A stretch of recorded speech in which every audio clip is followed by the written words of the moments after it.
Fala, turma. Falar aqui do HGLG, o último relatório deles. Tem algumas novidades aqui, como uma nova alavancagem que o fundo fez dentro de uma SPE. Então a gente vai dar uma olhadinha nisso aqui e ver como é que está a situação do fundo, né? Hoje o HGLG é o maior fundo logístico que a gente tem aí no mercado. Então eu não vou ficar fazendo a leitura aqui de todo o relatório. Essa nunca é a minha intenção quando eu abro esses relatórios dos fundos imobiliários, né, para dar uma olhadinha, e sim destacar alguns pontos aqui que parecem ser interessantes ou que merecem atenção. Então, aqui, resultado de rendimento distribuído, né, o fundo ele teve aqui uma receita total aproximada de 1,59, que levou a um resultado de 1,28 cota. E aí teve um evento extraordinário aqui, decorrente da segunda parcela da venda parcial do Duque de Caxias, que gerou um impacto de 0,15 lucro para o HGLG, né? Gerou um resultado de 0,22, sendo de aproximadamente 0,15 cota de lucro, né? As movimentações de locatários, isso aqui é um dado bem interessante, né? Mostra como o segmento logístico, ele vem forte, né? A gente vê aqui que em 2023 a vacância do HGLG estava em 20% de vacância. Hoje caiu aqui para 3,5%, a menor desde 2017, né? E o fundo foi crescendo nesse período, né? Comprando imóveis que não estavam locados, então o fundo teve que locar. Então o HGLG ele vem fazendo um bom serviço, né? Prestando um bom serviço aos cotistas nessa questão. Tem muita gente que reclama que o HGLG é um fundo que não paga nada e tudo mais. O pessoal precisa entender que o HGLG é um fundo defensivo, é um fundo que não vai te pagar horror em dividendos, né? E sim que ele vai proteger ali a tua carteira, né, de não tomar grandes riscos. Com as movimentações citadas, projetamos uma vacância física do fundo de aproximadamente 3,6. A gente vê que a vacância está aqui, ó, 3,5, e ela pode subir para 3,6 lá para setembro, porque o fundo ele vai ter algumas saídas já meio que acordadas, né?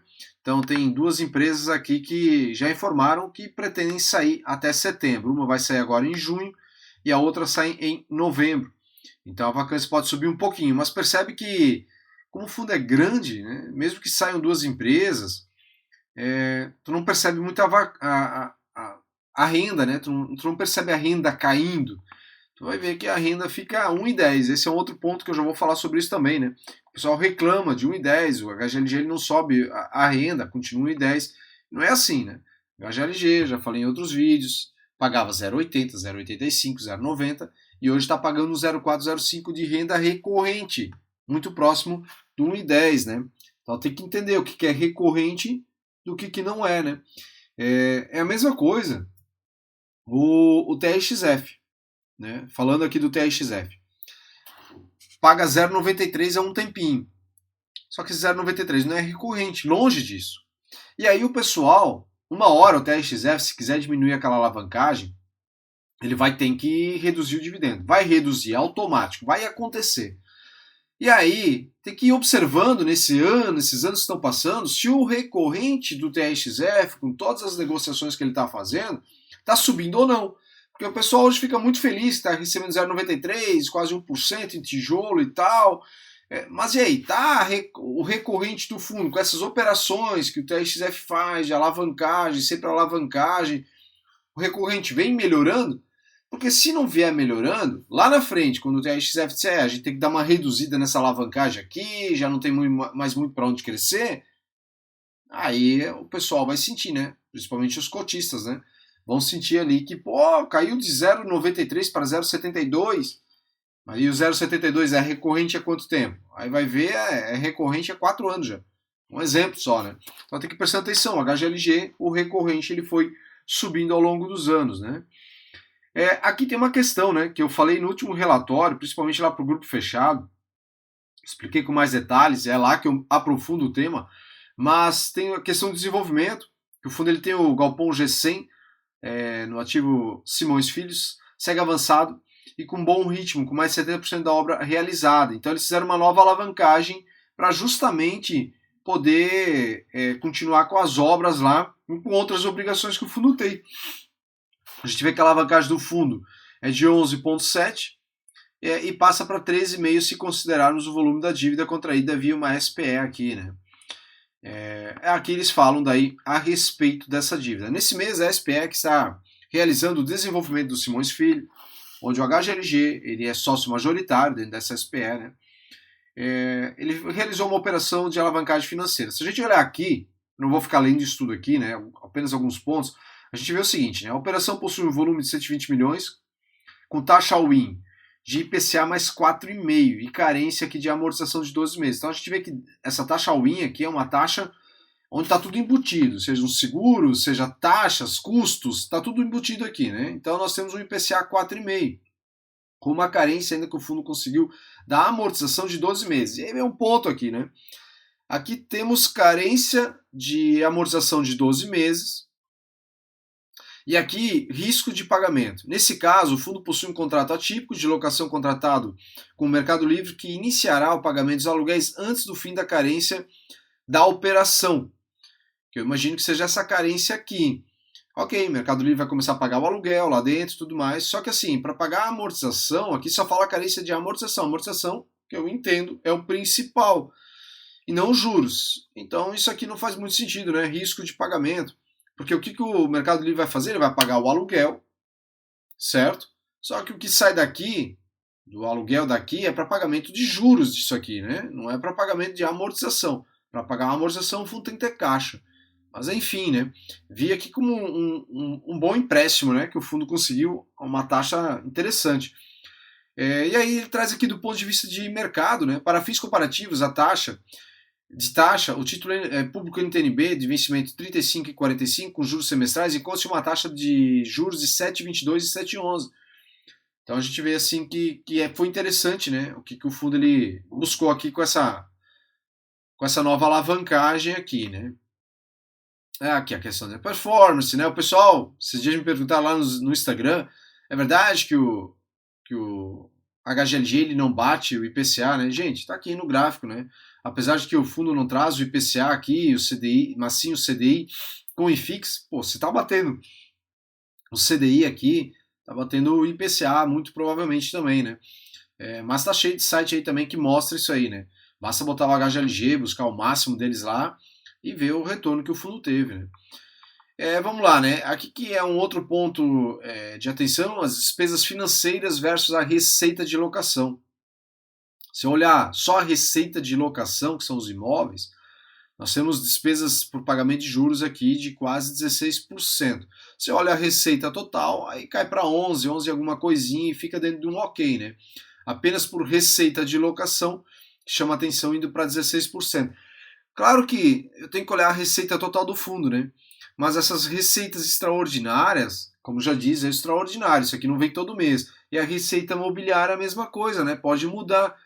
Então, eu gosto sempre de considerar apenas a receita de locação, apesar de, como eu já disse, entender que é importante olhar a receita total, para daí sim dar uma olhada em relação às despesas, quanto está consumindo aqui, né? E hoje dá para dizer que está em 11% considerando o total da receita do fundo, né? O que mais nós temos aqui? Aqui é outra questão, né?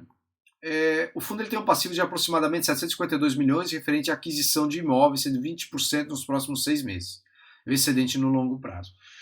Aí eu estava olhando o caixa do fundo, o que ele tem aqui, a gente vê aqui que, por exemplo, FI são 312 milhões, né? Eu anotei aqui como 111 milhões, já vou explicar o porquê. Aí nós temos o CRI conversível, aí um LCI, caixa aqui, renda fixa, parcelas a receber e outros, né? Só que se a gente olhar aqui, né, a gente vê que o pagamento é maior do que está ali, né? Tem aqui obrigação por securitização, CRI 642 milhões, aquisição por imóveis 106 milhões e outros valores a pagar 170 milhões, então chega quase a 1 bi aqui de pagamento para ser feito, né? Então a gestão aqui traz provavelmente referente à aquisição de imóveis, não traz toda a dívida aqui dentro, né? Podia não trazer, né? Aqui está detalhado certinho, né? Até 6 meses, o quanto precisa de caixa, né? CRI, BTS, CRI, HGLG, e depois disso, mais de 12 meses, quanto vai precisar. Quando eu falei desses 111 milhões aqui, versus os 312 que o gestor traz, é porque é o seguinte, né? A gente olha aqui e a gente vê aqui nesse detalhamento que dinheiro para eles conseguirem levantar é nesses fundos aqui, né? aqui, certo? É aqui que a gente fecha aqui os seus 111 milhões que eu anotei.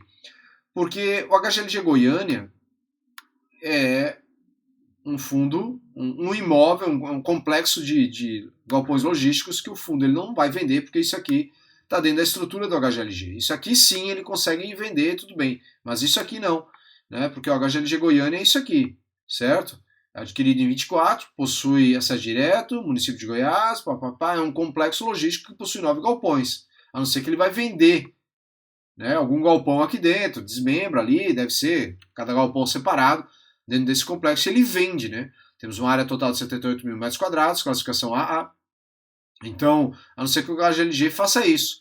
Mas, como eu imagino que não vão fazer, então não tem 312 milhões, e sim 111 milhões, né? Isso também podia estar melhor detalhado aqui dentro. Isso não é uma crítica só ao HGLG, né? É difícil tu ver um fundo imobiliário que traz essas informações detalhadas. Olha, isso aqui é algo que a gente consegue negociar. Isso aqui, dos 312, nós temos isso aqui que não vai ser negociado. A gente olha aqui e a gente vê que, pô, 256 milhões é o HGLG Goiânia, então não vai ser negociado. Para daí sim dizer quanto tem, né? Porque se a gente olhar aqui, tem fundo que pode negociar, 312, pô, então tem quase 450, 500 milhões aqui, tranquilo. Não, não é assim, tá? Mas a situação do HGLG hoje é tranquila, né? Aqui projetamos a trajetória de desalavancagem do fundo, com projeção de 11,7 do patrimônio líquido e alavancagem financeira de 2025. Aqui eles não consideraram aquela alavancagem lá em cima, mas eles explicaram ali em cima, né, que vai a 13 e alguma coisinha, quando eles consideram essa nova a dívida que o fundo fez. E aqui a gente vai vendo, né, que ano após ano o fundo ele vai pagando aqui o total dos CRIs, né? Aqui é CRIs que o fundo tem e não está aquisição de imóveis. Eles podiam colocar tudo junto aqui nesse gráfico para a gente ter uma noção, né? Mas enfim. Aqui as dívidas e evolução da amortização. Aqui tem essa questão dos 5%. Vou repetir, quanto maior for o fundo, mais ele vai retendo dentro desse 5%, vai aumentando o pote aqui, né? Ele consegue pagando os juros aqui com esses 5%. Percebe que para esse ano, quase os 5% é possível pagar quase com 5% os 22 milhões, falta um pouquinho aqui.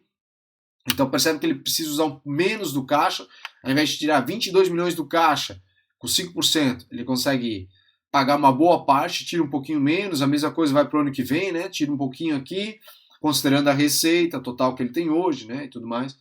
Então, conforme o fundo for crescendo, menos emissões lá na frente é provável que eles precisem fazer, né? Ou então alavancagem, né? Só que tem que lembrar que o HGLG ele tem um desenvolvimento aqui dentro.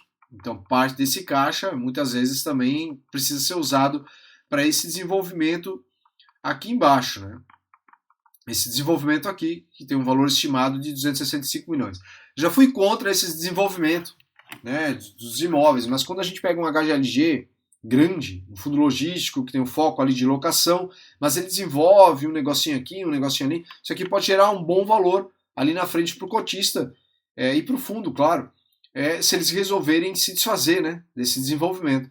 Então hoje eu olho assim com bons olhos, desde que não saia fazendo 2, 3 desenvolvimentos. A XF, por exemplo, tem 2 ou 3 desenvolvimentos dentro do portfólio deles. Claro que o montante é um pouco menor por imóvel, mas o fundo também é menor.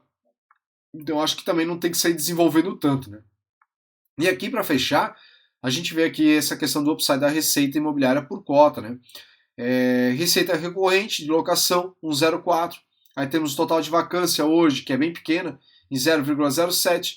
E aqui carências e descontos ainda que tem nos contratos. É normal essas carências, né, e descontos que o fundo dá de 0,11. Então temos uma receita potencial de 1,22. Mas percebe que o recorrente aqui está 1,04. E o fundo vem pagando 1,10 há bastante tempo. E antes esse recorrente ser 1,04, ele era de 1. Era de 0,98, 0,95. Então cabe aos cotistas aqui observarem e prestarem atenção, né? Aqui tem uma outra questão para fechar, resumo da estratégia comercial. No HGLG Goiânia, por exemplo, assinamos mais 2 renovações, somando aproximadamente 7 mil metros quadrados, um aumento de 28% sobre o valor anterior. Então, assim, teve gente, meses atrás, que chiou, inclusive comentaram aqui, HGLG não fez um bom negócio lá, com a renovação com a Volkswagen, dando a redução no valor do aluguel. E aí eu tentei explicar no comentário, né, dizendo que não é bem assim, não é sempre que está favorável, tem que ver como é que era antes, se de repente aquele contrato estava já um contrato acima em relação aos seus pares no entorno e por aí vai. As pessoas não querem nem saber, né? Aqui é mais um contrato, uma renovação bem significativa que o HGLG está fazendo, né? Com as renovações desses dois contratos aqui. Então tem que ter calma, né? Não é porque ceder um pouquinho ali que todos os contratos vão ceder. São regiões e regiões. E precisa entender que quando você negocia com um player como uma Volkswagen da vida, com o Mercado Livre, pô, peraí, né? Não é como negociar. Eu tenho um estúdio, como eu negociar aqui com um rapaz que está alugado aqui embaixo. É preciso ter muita calma para negociar com esse pessoal, porque são grandes players e são players importantes para o fundo imobiliário e para nós cotistas, tá? Então, assim, esse aqui é o resumo do HGLG. A gente vê aqui que não teve muita coisa nova aqui dentro. O fundo vai tocando, vai seguindo bem tranquilamente.